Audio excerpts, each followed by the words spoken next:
simulasi bencana kebakaran yang disponsori oleh Dinas Penanggulangan Kebakaran Kota Banda Aceh. Pihak sekolah sangat-sangat kami respon bagus, sangat kami terima dengan bagus.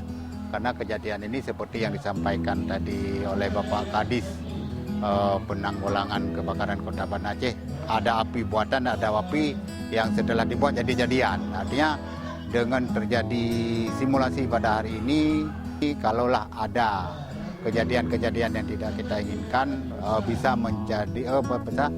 mencegah dengan ada simulasi yang diperagakan tadi. Kebakaran waktu pegang tuh agak susah. Agak susah.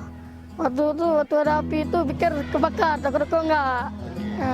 Perasaannya kayak kalau pertama kali kayak merinding itulah, takut lah. Waktu pertama kali agak susah dikit lah.